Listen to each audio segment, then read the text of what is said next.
E aí, amigão, tu gosta de spoiler? Se não, então já aproveita e pula fora desse vídeo, porque hoje eu irei fazer as primeiras impressões do episódio 4 e 5.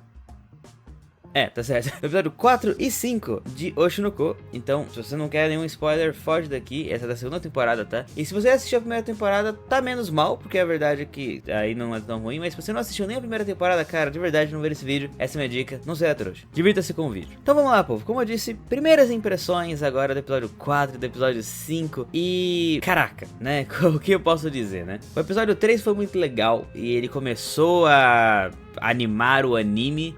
Mas, meu Deus, né, agora a verdade é que o episódio 5 e o episódio 4 também foram sensacionais, então tá aqui, né, a minha felicidade, a minha vontade de falar sobre esses dois episódios, basicamente. Então vamos lá, né, só pra dar uma leve recapituladinha no que aconteceu, basicamente, né. No episódio do 1 ao 3, você tem a questão que eles vão fazer a peça, dá um problema que o roteirista é mandado não ser mais, é mandado meio que embora do projeto pela autora do mangá que tava sediando os direitos autorais para a peça acontecer, só que agora, né, começa o processo de tentar salvar esse roteirista e vou fazer ele conseguir o trabalho dele de novo, até porque na prática a peça é essa aí, provavelmente não muito boa se a mangaka tivesse que roteirizar, porque ela não tem experiência com roteiros, ela tem experiência com mangás, por mais que ela seja muito, tipo, ela seja uma pessoa habilidosa, não é habilidosa em todas as áreas, pelo menos, né, ela não treina isso, então ela não é boa nisso. Então você tem essa questãozinha acontecendo, né? E no episódio 4 você já tem ali perto do seu começo os resultados das atitudes do Aqua. E aqui vem a parte legal, novamente, voltando ao que eu falei no outro vídeo. Eu gosto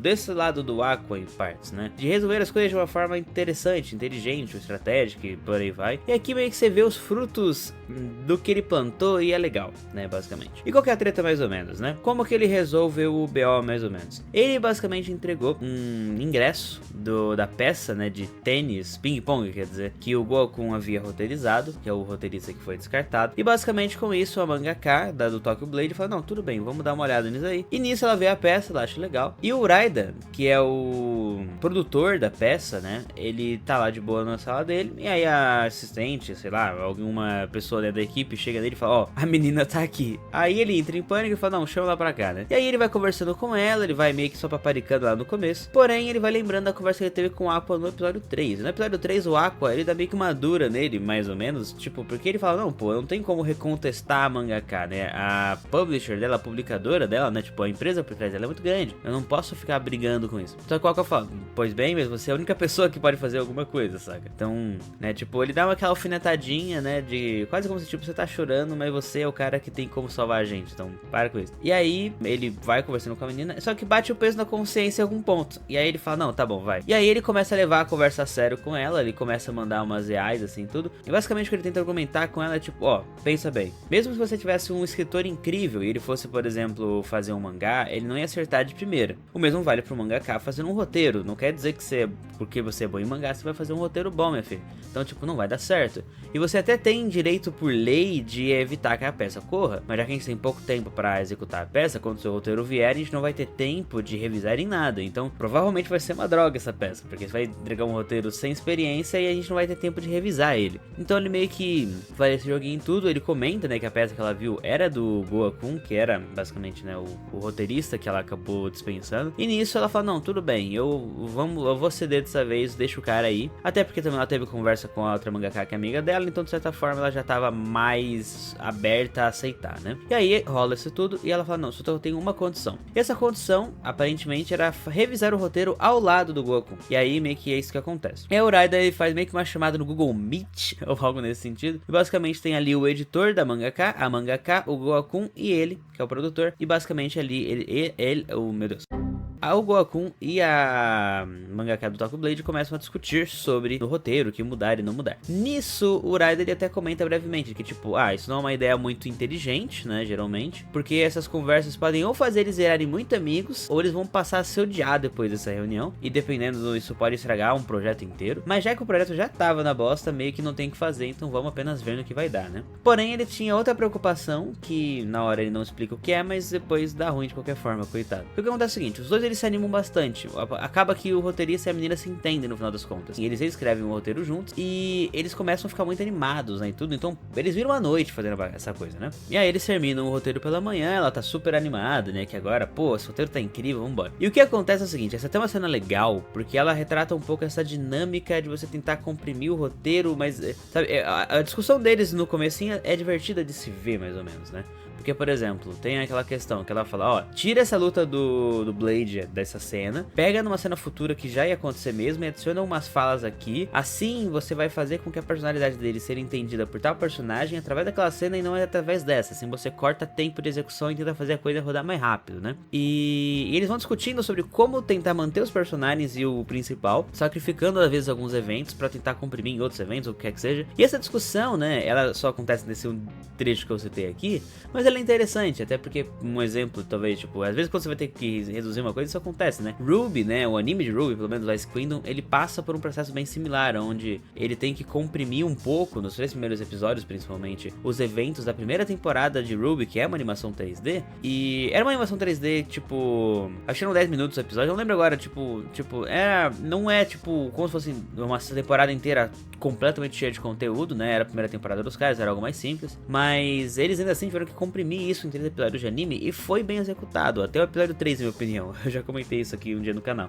Mas então, você tem nessa questão, né, acontecendo, basicamente, e é legal ver essa dinâmica mais ou menos sendo retratada por eles, até mesmo mostra como eles decidem cortar algumas coisas, porque ele fala, não, tudo bem, eu não preciso explicar isso daqui porque o ator, se ele atuar bem, ele já explica esse conceito. Ah, eu não preciso explicar isso daqui porque o efeito de cenário, né, já vai explicar isso pra mim. Então eles vão trabalhando nesses detalhes, então acaba que eles ficam fanáticos cortando tudo que tem de diálogo e roteiro, tanto que no final das contas o que acontece é que virou uma obra que era a preocupação do Raiden um pouco, eles fizeram uma obra muito complicada de ser executada, né? Tipo, é uma obra peculiar, por assim dizer. Ela, se for bem executada, ela vai ser linda, mas ela é bem difícil, tanto que quando o roteiro chega para os, né, os atores, as reações são mistas, na verdade, mas tem uma galera que fica preocupada. Todo mundo quer dar lá e fica feliz, né? O Himekawa, acho que esse é o nome do ator bom que vai fazer o Blade, né?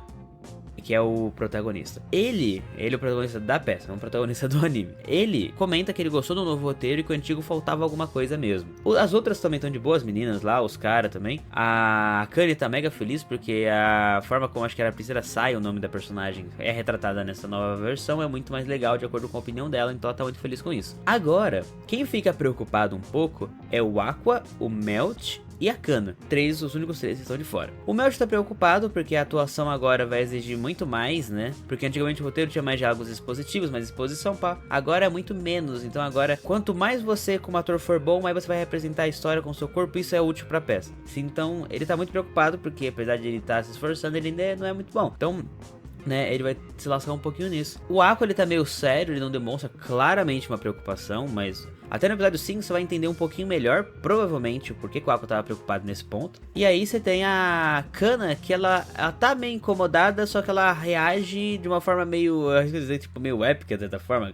Ela tá como se fosse um grande desafio que eles jogaram pra ela, pelo menos ela fala de uma forma, ela não admite claramente que, tipo, ó, que saco, isso aqui vai ser muito difícil. Ela meio que fala, então eles estão desafiando a gente, ou será que eles não estão pedindo demais? Ela fala de uma forma meio irônica, né? Ela não diretamente reclama da coisa. E aí fica aquela coisa e tá, né? E aí é aqui onde inspirou a fala do título, né, basicamente, da minha capa do vídeo, melhor dizendo. O roteiro mudou e agora ferrou. Por quê? Basicamente o Aqua, né, nesse novo, que é o roteiro que o Aqua inclusive influenciou para ser feito, né, porque a mangaka ter visto a peça e o Raida ter um pouco mais de coragem de discutir com ela foram frutos das decisões do Aqua. E agora que o Aqua conseguiu fazer com que o roteiro voltasse pra mão do Gokun, ele vai ter que pagar o preço em partes, porque esse é um roteiro que precisa muito mais, né, de uma atuação emotiva, uma atuação que demonstre mais os seus sentimentos, até porque hoje em dia os diálogos expositivos são menores, então você precisa muito expressar na atuação. E aqui é onde deu ruim, porque nessa situação que ele tá passando agora, basicamente, ele precisa ser muito mais expressivo do que ele é, e ele não consegue direito, ele não sabe se expressar, tanto que ele tá fazendo a peça e o cara, ele fala, olha, não tá certo, né, você tá muito sério, você até tá fazendo igual o mangá, mas não é isso que a gente precisa aqui, você precisa atuar mais emotivamente. E aí fica naquilo, ele vai pro cantinho, e aí, né, a Kanye chega nele, não, né, tá tudo certo, acompanha minha atuação aos poucos, vai entendendo a coisa. Ela tenta de uma forma meio amigável, tipo, consolar ele e tentar dar uma dica meio vaga, e a Kana chega tipo, não mima o moleque, não mima o cara. não mimo, cara. E ela vai dar meio que um mini esporro nele, comentando que, tipo, ele não é expressivo naturalmente, a personalidade dele é mostrada através da atuação dele, né? Tipo, essa limitação é uma limitação já normal e esperada dele, na verdade, ele não conseguia se expressar tanto em atuação. E basicamente, né, aqui é onde fica essa questão. E aí ela joga essa verdade ali na cara, até tem uma leve questãozinha ali e tudo. E aí o Aqua ele concorda, apesar de tudo, e ele pede ajuda pra Kana, tipo, mas como você faz pra chorar, né? E aí a Kana, ela comenta uma estratégia geral que é basicamente em torno de você pensar muito, né? Essa estratégia dela é mais baseada no que ela aprendeu quando ela era uma criança, mas basicamente a ideia é que você tem que ser muito imaginativo. Você quer se sentir triste? Imagina sua mãe morrendo. Isso inclusive deixa o Aqua em choque. Você quer ficar feliz? Lembre dos seus momentos felizes. E nisso você vai tentar usar emoções que já aconteceram no passado, né? No seu passado, ou em situações hipotéticas, né? Que te deixariam feliz ou triste. E assim você vai tentar construir de alguma forma os sentimentos no seu coração naquele momento pra você conseguir atuar. Então o Aqua vai meio que nessa, tudo bem, vou fazer aqui, né, a minha atuaçãozinha, pode ser que seja bacana, né? Então bora nessa, basicamente, né? E vou pra cima disso. E aí o Aqua ele vai tentar. Só que na hora que ele vai lembrando das boas memórias, do nada ele lembra de umas coisas que é até legal, inclusive, porque mostra, né, que o Aqua é um ser humano. Porque, tipo, eu falo isso porque, de verdade, o Aqua ele é muito sério em alguns pontos, então você não tem às vezes certeza se ele tá feliz ou não com algumas coisas que estão acontecendo, né? Ele sempre é muito neutro. Mas você percebe que ele tava feliz com muitas coisas. Ter gravado o programa, né, de romance lá que a Kanye tava, foi divertido pra ele se divertiu participando e passando tempo com a galera do elenco. Ele ficou muito feliz em conversar com a Kanye, ele se divertiu muito com a Kana, por exemplo, naquele momento que eles jogaram aquele meio que beisebol lá da vida. Ele tava muito contente em ver a irmã, e não só a irmã, mas a Bicomanti como um todo sendo revivida. E tipo, tudo isso aqui ele fica muito feliz. Então mostra que ele teve bons momentos sim, que ele está orgulhoso de muitas coisas que aconteceram, né? Isso é muito legal. Só que nisso ele meio que tem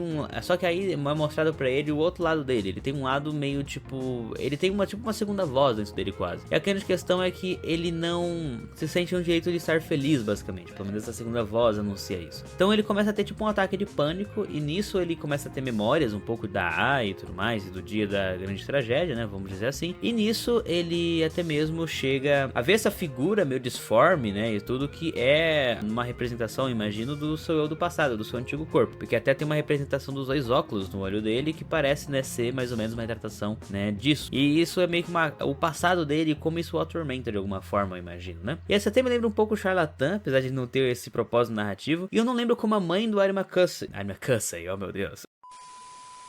O Arima Kusei, sei lá, que era do Shigatsu Akimi no Uso. Eu não lembro como ela era retratada quando ele tinha algumas memórias assim, quando ele tocava piano. Mas eu acho que também caiu um pouco nessa ideia, talvez. Não sei se essa memória meio traumática, talvez, pro personagem. Então basicamente ele tá meio que nisso. Ele tem um ataque de pânico, ele fica separado no canto. E aí a Kanye fala, não, mas a gente tem que chamar alguém pra te buscar. E ele não quer ir falar com a Ruby, porque a Ruby aparentemente não sabe que ele ainda tem problemas, né?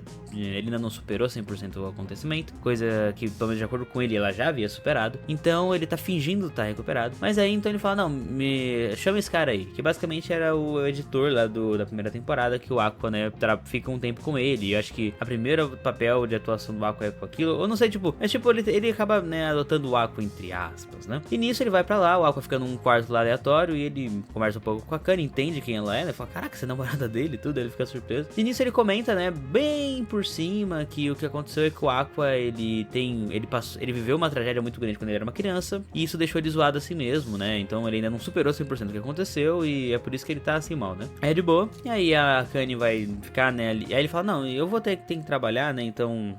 vai ali ficar de olho no menino. E ela fica de olho nele, ele tá tipo na cama, deitado assim, meio que morrendo e só tipo suando e falando tipo, ai, e tipo ali, né, meio agoniado. Mas independente, aqui é onde acontece um momento muito importante, então vamos focar. Porque por um breve momento a Kanye faz o que eu acredito que talvez será um pouquinho forçação de barra, um tequinho de nada, mas ainda assim ela é a melhor personagem pra passar por esse momento, provavelmente, e a verdade é que faz bastante sentido. Mas vamos lá, ela vai basicamente incorporar o Sherlock Holmes por um pouquinho de momento e ela vai conseguir descobrir que o Aqua é filho da AI.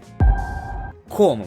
Aqui vamos lá pra a lógica da coisa. Basicamente, ela percebe que ele tá falando ai enquanto ele dorme. Tá. Então ela fala, não, tudo bem, ai. Ai é a idol que morreu há 14 anos que ele idolatra. Show. Essa idol, inclusive, participava da mesma agência que ele participa hoje em dia. Essa idol, inclusive, é da mesma agência que a irmã dele participa também, que é onde ele tá. Inclusive, essa idol era da Bikomanchi, que é o grupo de idols que, por coincidência, foi ressuscitado pela irmã dele, que também idolatra a Ai, né? Ela fica assim olhando e fala, interessante. Ele viveu uma tragédia no passado que deixou ele traumatizado. Era quando ele era criança, a Ai morreu há 14 anos, bate, né? Ele não tem o nome da mãe, e o nome da Ai nunca foi revelado. Ela começa a fazer essas conexões e tudo mais, e ela chega à conclusão de que ele é o filho da Ai, basicamente, né? Então ela fala, não, tudo bem. E aí ele até acorda e tudo mais, depois já é melhor, só que ela tá chorando, porque no caso ela começou a imaginar, ela meio que simpatizou muito com ele. E aí, mais ou menos que ali acaba o episódio, né? Ela só meio que abraça ele, fala que vai ajudar ele e tudo mais e pá. E ele tá tipo, do que você tá falando, mulher? E ela não revela que entendeu a situação pra ele, né? E fica meio que nisso. Aí o episódio 5 começa e basicamente ela ainda tá lá, né? E tudo mais. E ela cozinha a janta pra galera. E aí, né? O povo come. É aquela cena típica de anime, pelo menos mais ou menos aquela cena típica de anime onde, tipo, o cara leva. A menina vai na casa do cara ou o contrário. E aí os pais estão lá e você tem aquela leve coisinha do tipo, não, né? Quem é a sua esposa? Ou não deixa, não perde ela não. Alguma besteirinha assim, tipo, acontece um pouquinho disso, bem brevemente. E aí, basicamente, né, tem ali o jantar de boa. E depois disso, a menina ficou um pouco ali na casa. A Akane, né, ela vê as atuações antigas do Aqua. E aqui um ponto interessante, porque o Aqua na primeira temporada não quis deixar a Kana ver, mas acabou que ele deixou a Akane ver. E fica, né, meio dúbio aqui, tipo, fico na minha dúvida do que isso representa. Se é uma mudança interna do como o Aqua vê o passado dele, ou se na verdade isso é culpa de como ele vê, de como ele trata a Kana e a Akane, diferentemente, né? Isso, né, tem minhas dúvidas. E basicamente a Akane vai ver um pouco e ela percebe que realmente, desde o princípio, o Aqua, ele tem essa questão de que ele não consegue expressar muitos sentimentos. Tanto que o editor fala que ele já teve outros ataques de pânico anteriormente, né? Até mesmo quando eles estavam gravando aquele filme, isso é normal. Parece que sempre que ele vai ficar um pouco mais emotivo, ele tenta, né? Pelo menos ele acaba, né, dando esse piripaque nele, coitado. Nisso, o que eu não entendo é que fala que ele é capaz de atuar, só que pegando pedaços de peças que ele já viu, de coisas que ele já viu. Logo, ele é capaz de emular emoções, se é isso que eu consigo entender, eu não sei se é isso. Porque se é o caso, então, será que não é só questão de deixar ele assistir um filme feliz para que ele consiga imitar a felicidade? Não sei se é o caso, mas, novamente, seria capaz de pegar pedaços de coisas que ele já viu e aplicar na atuação dele? O que limita esses pedaços? Saca? Novamente, será que ele não consegue pegar, novamente, assistir muitas obras que envolvam felicidade e atores ficando felizes e usar isso a favor dele? Assim, não sei como isso funciona, mas é uma coisa que eu fiquei pensando. Independente. Basicamente, ele tá ali meio incomodado, pá de boa. E aí, né, a menina vê as atuações antigas dele e vai falar com o Aqua, né? E nisso ela confronta ele, né? Tipo, por que você atua, né? E tudo mais. E ele não quer falar, né? Ele fala, não, mas por que você atua e tudo mais? Ou por que isso importa? Aí ela fala, não, isso é muito importante. Ela fala que ela atua porque ela acha divertido. E aí o Aqua ele não quer falar, só que ela meio que dá uma confrontadinha, tipo, você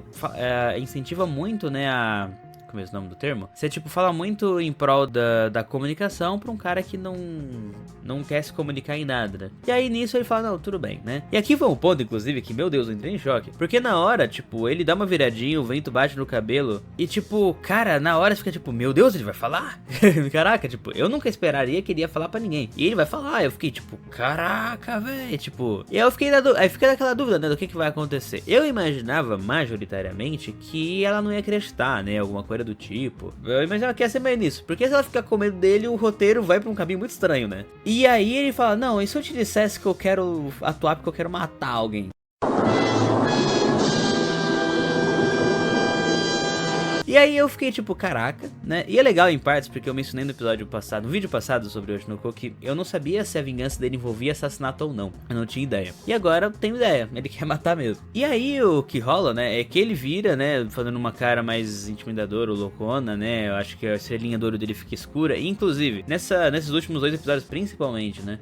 É muito da... Mas a primeira temporada também tem isso, né? Os olhos da Ai, do Aqua, da Ruby e agora bastante da Akane são muito legais, porque por mais que, é claro, na animação eles usem os olhos para expressar os sentimentos, eu arrisco dizer que esses 4 possuem uma atenção extra nisso por conta dos detalhes do olho. A estrela dos olhos da Ai diminuindo aos poucos quando ela morre, cada um dos filhos tem uma estrela no olho, a estrela do olho deles escureceu ou não em alguns contextos, os olhos da Akane ficarem variando de contexto para contexto, ela impressiona a Ai, ela fica com uma estrelinha, quando essa coisa ela fica com outra cara, e todas essas loucuras, então você tem muita ênfase nisso. E aqui se tem essa ênfase, porque ela meio que olha pro Aqua, ela faz um olho de peixe morto, mais ou menos, e fala: eu ajudaria você a matar ele. Aí eu fiquei tipo, que? A menina, tipo... E assim, o lado racional aqui, tá? Só por um momento. Corre! Ou finge que você não entendeu ou não acredite no que esse cara tá falando. Como assim você me diz... Ele é seu namorado, tudo bem, mas não é motivo para você falar: tudo bem, vamos assassinar alguém, porque é legal. Não, pelo amor de Deus. Isso é o mundo normal, tipo, vocês não estão num anime diferenciado ou fazem parte de alguma conspiração da máfia, espionagem ou qualquer merda que seja. Você tá no mundo normal, você é uma atriz. Você não pode simplesmente, tipo, não é uma coisa leve, né? Então, tipo, menina, corre, ou pelo menos finge que, novamente, finge que você não acredita e tá tudo certo. Mas não, ela abraça a coisa com muita facilidade, isso é surpreendente. Mas agora vamos lá, né? Apesar disso, cara, eu amei. Essa temporada, mais do que nunca, tem feito esforços pra fazer com que eu prefira a Kanye ao invés da Kanye. E em partes isso me deixa triste, mas em partes eu não tenho mais volta, eu acho, talvez. E, cara, meu Deus, tipo, agora eu muito quero ver esse casal de doidos matando o cara, talvez. Não precisa necessariamente matar, eu estaria...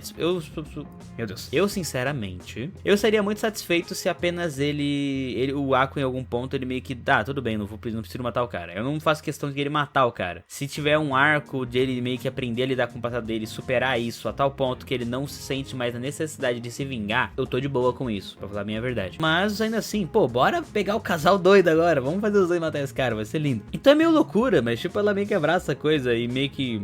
Ah, ele fala, tipo, não, você é meu namorado, né, eu tenho que te ajudar e tudo. Fica aquela coisa meio tipo, tá, né. E aqui tá até um outro ponto, inclusive, tá.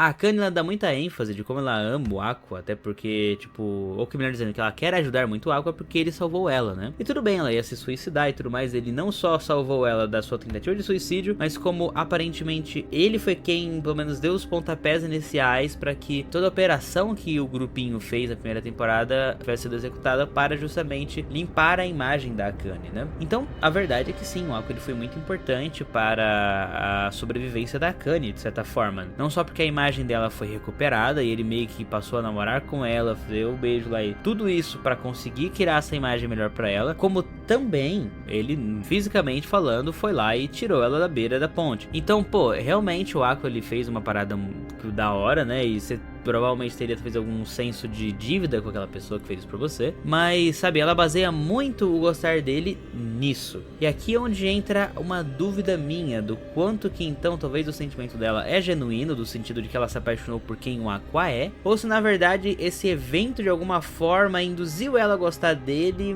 por talvez um senso de dívida que ela tem com ele, mas não que necessariamente isso seja um amor pela pessoa do Aqua, literalmente. É como o Fred disse no iCarly. Então, tipo, é uma situação meio complicada. Eu não sei o quanto que isso é ou não é, eu não sou um psicólogo. Mas enfim, eu acho que pelo menos é uma discussão plausível. Independente do que seja, nesse sentido eu acho que é onde eu consigo olhar pra Kanye e falar, tá bom, talvez ela seja uma opção melhor nesse aspecto. Mas de resto, cara, de verdade, saber que ela tá tão apoiadora do Aqua assim, me faz olhar pra esse casal com muito otimismo e com muito carinho, pra falar a minha verdade. E é basicamente isso. Então, da hora, de verdade, da hora. Ok, né? Passou-se esse momento. E aí, você tá de boa, né? E basicamente o que acontece é o seguinte: o Aqua vai conversar com outro cara, porque ela também cobra. Ela fala, não, tudo bem, eu vou agir como sua namorada, mas você tem que me ajudar também, meu filho, né? Eu tô pra perder a competição com a Kana ali, eu não quero isso. Então ele fala, não, tudo bem, vamos fazer alguma coisa. E nisso eles começam a pedir ajuda do cara, né? Que tava ali, que eles estavam na casa do maluco. E ele fala, não, tudo bem, todo fim de ensaio seu, vocês vêm pra cá de noite que vocês ensaiam um pouco a mais. Então nisso eles passam bastante tempo, né?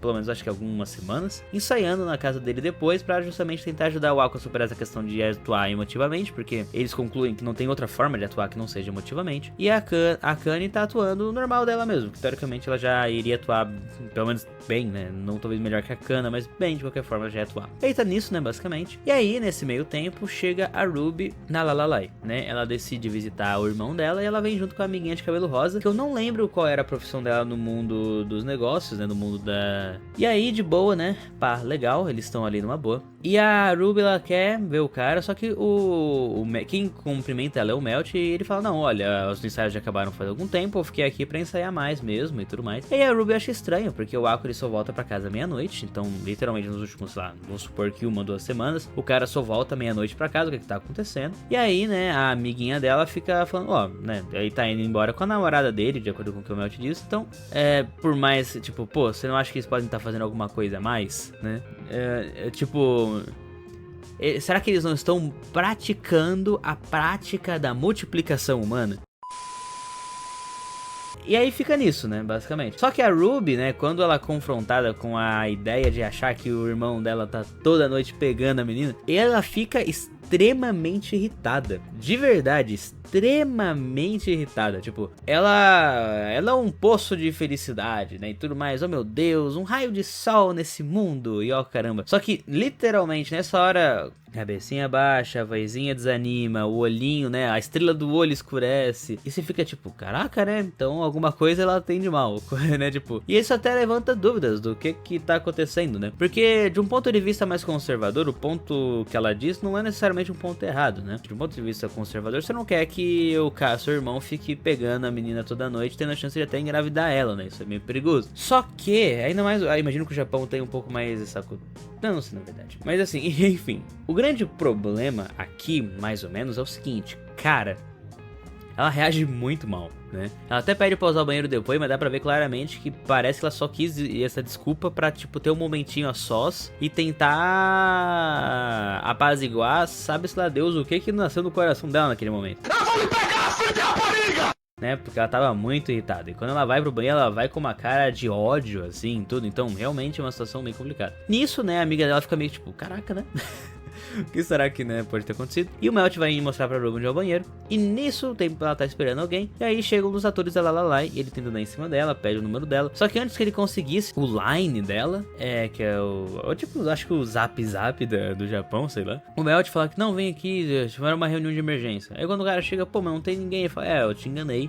O Melt, ele tenta dar meio que um sermãozinho ali, né? Porque basicamente ele fala, pô, ela é amiga da irmã do Aqua, né? Tipo, se você pega a menina, depois talvez dá ruim, aí vai, né, tipo, pode ser que isso atrapalhe nosso clima, né, durante a atuação. Evita isso, cara, procura outra menina, né, tipo, não dá em cima dela. Tipo, eu entendo você querer caçar, tipo, ele mesmo, tipo, ele coloca, eu também sou um player, né, mas tipo, pô, evita, né, pessoas que tenham alguma coisa a ver com o seu ambiente de trabalho. Aí ele fala, pô, você tá exagerando e tudo mais. Aí o Belt fala a pior frase que ele poderia ter dito, e não porque ele necessariamente está errado. Por mim, essa temporada tá tentando redimir o Melt com força, e aqui é um dos momentos onde isso acontece. Mas coitado, velho, porque só porque essa única palavra fez com que ele tomasse o esporro da vida dele e fez com que ele até chorasse. Então, tipo, pô, mano, tipo, coitado, de verdade dá dó. Ele meteu o papo, que por bem justo, né? A menina nem tava confortável com ele pedir o número dela, aparentemente, pelo menos. Então, pô, legal, o Melt fez uma atitude útil, né? E ele tava sendo sensato. Tudo bem que eu acho que o Aqua não ia ligar, tá? Pra falar bem a verdade. Mas isso poderia dar ruim em algum grau, né? Isso é, logicamente pensando, isso faz algum sentido, né? Mas o cara tá cagando pra isso, e aí ele fala, não, porque nós somos profissionais, pelo menos tecnicamente. E esse pelo menos tecnicamente, eu acho que vem, ele diz isso, o Melt, por conta do fato dele talvez não se sentir tão profissional ainda. E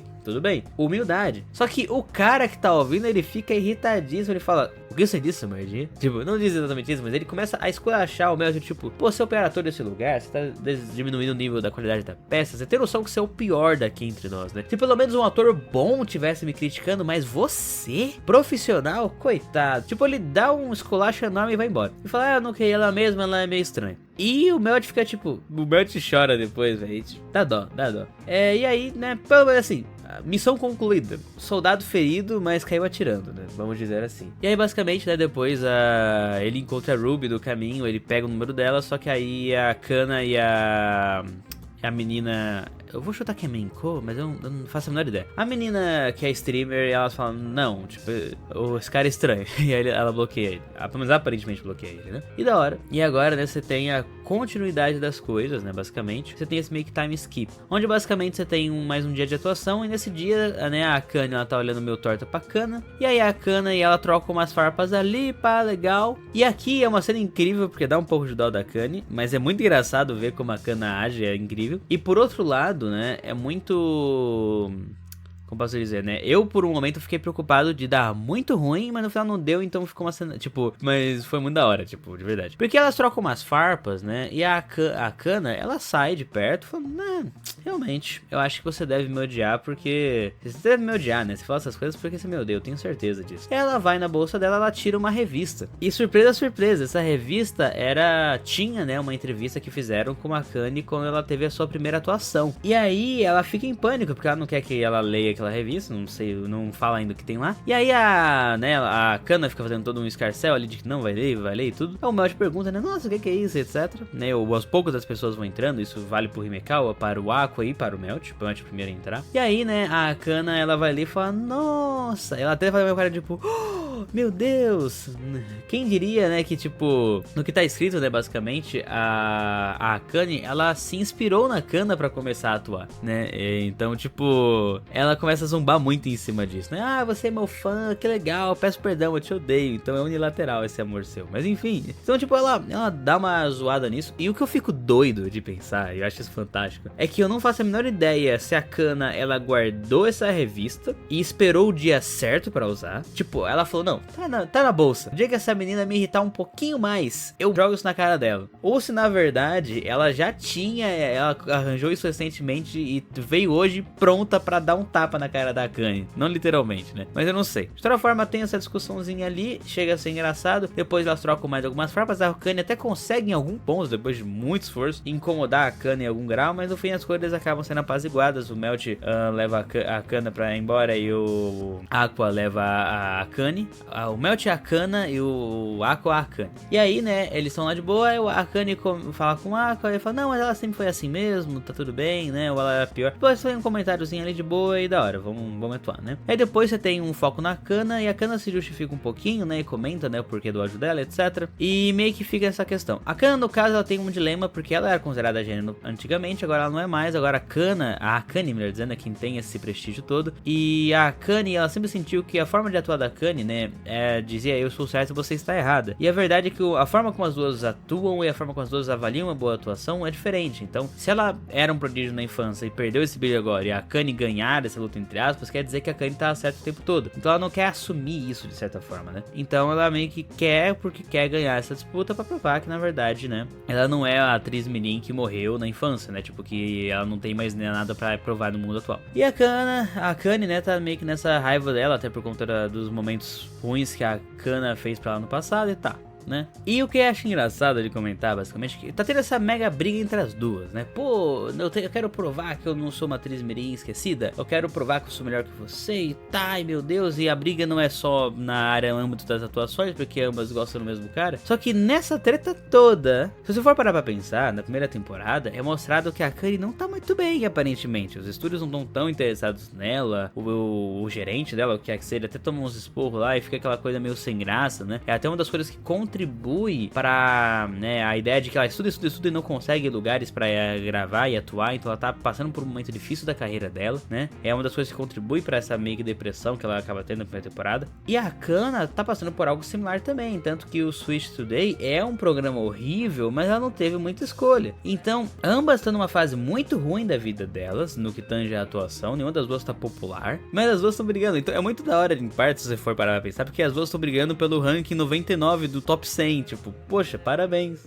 Enfim, de toda forma, aí acaba mais ou menos ali a coisa, né, e tudo mais. O Aqua se sente meio ameaçado pelo Himekawa, e a a Kanye pela Kana e os dois vão ensaiar. E aí já corta pro dia, né, da atuação onde vai ter a coisa. O editor vai lá ver e tudo, tá a Ruby, a galera toda. E aí basicamente, né, como é o nome? O Aqua é mostrado e mostra que ele não superou o trauma dele. Até faz algum sentido, eu imagino que você não vai superar um trauma tão rápido assim. Mas basicamente o que aconteceu é que ele tava tentando de todas as formas possíveis, sem, né, ele tava tentando aprender a suportar o ataque de pânico, ou de alguma forma contornar ele e conseguir atuar, né, usando os sentimentos de alguma forma. E pelo visto ele meio que deu um jeito, né, é o que dá a entender. Apesar de que, novamente, os ataques de pânico meio que não pararam, né. E essa é a conclusão que o episódio tem, aí o olho dele escurece, essa é uma forma de atuar, ele vai pra lá. Então fica curioso como exatamente ele vai, né, conseguir contornar esse problema, apesar de que, aparentemente, ao que tudo indica, ele vai dar um jeito sim. Não parece que essa vai ser uma história ruim nesse sentido. Então vamos ver no que dá, né, mas pode ser uma coisa bem interessante. De toda forma, basicamente é isso, muito obrigado por ter assistido até aqui. Eu acho que eu estendi um pouco demais esse vídeo, dependendo, vamos ver como vai ser o pós-edição, né? Mas cara, foi legal de assistir, de verdade, os dois episódios estão muito bacanas, por mim, mais legais que o 3, que pra mim já tava muito mais legal do que o 2 e o 1, né? Então, o anime por mim está numa crescente, de certa forma. Agora temos, né, a Akane assassina, e de verdade eu nunca acho que torci tanto por um casal. Tá bom, ainda assim não 100%, vai, mas, pô, da hora demais, de verdade. E tá muito legal, né? O que vocês estão achando do anime? Vocês acharam bom? Ou na verdade vocês acham que eu sou trouxa, que na verdade isso tá estranho? De toda forma, muito obrigado por ter assistido até aqui, né? Comenta o que vocês estão achando do anime, né? Ou as suas expectativas, vocês têm alguma teoria, né? E se você leu o mangá, cala sua boca. E é basicamente isso. Muito obrigado por tudo. Não se esqueça de se inscrever. E inclusive, se você tem interesse em aprender a desenhar para fazer um mangá, ou desenhar os personagens, ou fazer algum projetozinho seu, né? Na descrição aqui tem um link de um produto que você quiser, né? Tipo curso de desenho, tem um curso básico e um avançado. Ambos vou te ensinar a desenhar, só que o avançado tem alguns bônus a mais que são legais. Então se você tiver interesse, comprando pelo link da descrição, você ajuda o canal. Então desde já muito obrigado e valeu, falou. Dalisco Alves se despedindo de vocês.